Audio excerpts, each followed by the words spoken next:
प्रभु, मेरे महल में भव्य भोज का आयोजन है, कृपया पधारें। कैलाश की दिव्यता देखकर भी कुबेर के मन का अहंकार कम नहीं हुआ। शिव बोले, कुबेर, मैं तो तपस्वी हूं, भोग मेरी प्रकृति नहीं। कुबेर ने बार बार आग्रह किया क्योंकि वह चाहता था कि शिव भी उसका वैभव देखें।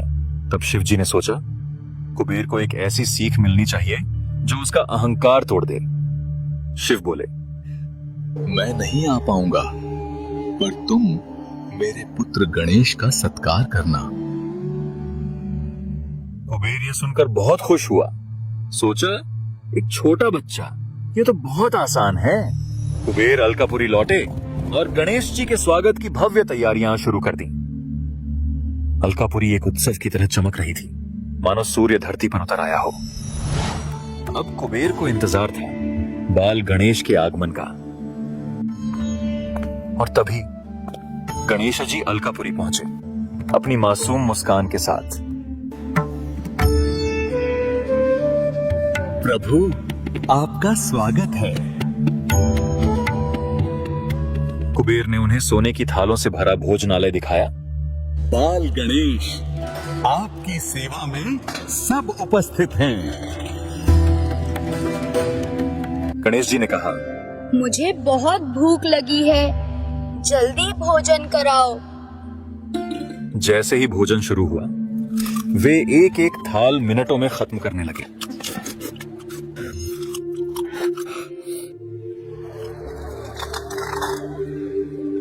कुबेर आश्चर्य में थे। इतनी तेजी? यह तो साधारण भूख नहीं। गणेश जी ने सैकड़ों थालियां खत्म कर दी और बोले, और लाओ। कुबेर ने रसोई को आदेश दिया, सब परोस दो।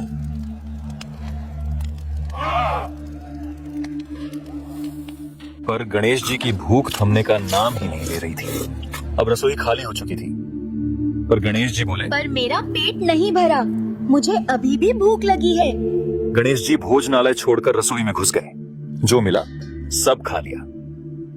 उन्होंने दाल, चावल, अनाज सब कुछ खत्म कर दिया और अब उन्होंने महल की चीजें खाना शुरू कर दी। मेज, कुर्सियां, सोने के बर्तन। कुबेर जी अब भय से कांपने लगे। तभी मुझे और दो, नहीं तो तुम्हारा महल भी खा जाऊंगा। अलकापुरी में हड़कंप मच गया, हर ओर अराजकता। कुबेर को अपनी गलती का एहसास होने लगा। वह सोचने लगे, मेरे अहंकार ने यह विपत्ति लाई है।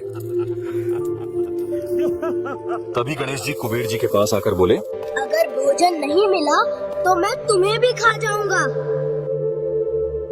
कुबेर भय से चिल्लाए, प्रभु, दया करें। कुबेर को अब एक ही रास्ता दिख रहा था। वे भागते हुए शिव पार्वती की शरण में पहुंचे।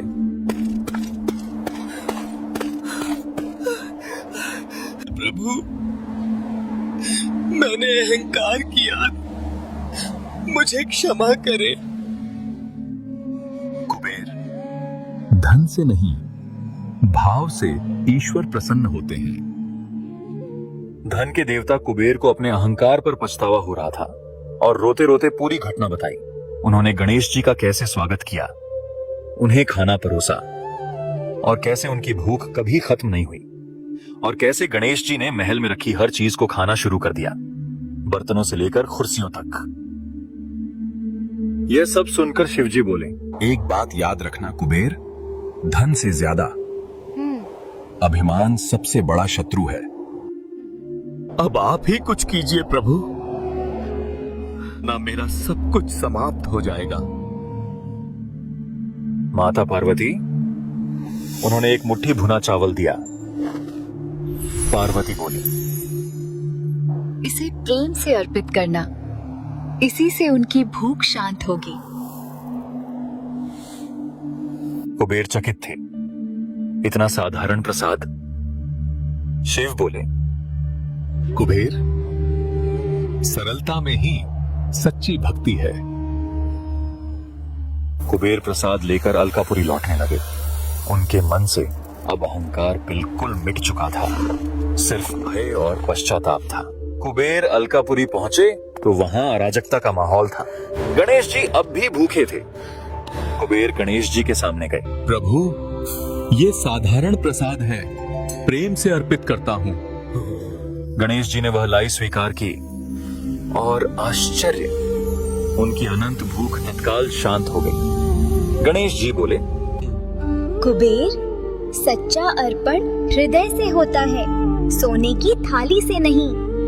अब मैं समझ गया, प्रदर्शन भक्ति नहीं है, बल्कि एक अहंकार है। अलकापुरी के लोग भी इस बदलाव को देखकर भावुक हो उठे और गणेश जी ने कुबेर को आशीर्वाद दिया। अब तुम धन के रक्षक हो कुबेर, मालिक नहीं। और ये बात हमेशा याद रखना। मैं धन का उपयोग दूसरों के हित में और दान कार्यों में ही करूंगा। कुबेर ने प्रण लिया। अहंकार टूट चुका था, अब बस विनम्रता बची थी। गणेश जी मुस्कुराए। अब तुमने सच्चा धन पा लिया। कहानी का सार यही है, भक्ति का मूल्य भाव में है, बाहरी आडंबर में नहीं। कुबेर ने सीखा, धन सीमित है पर इच्छा असीमित होती है।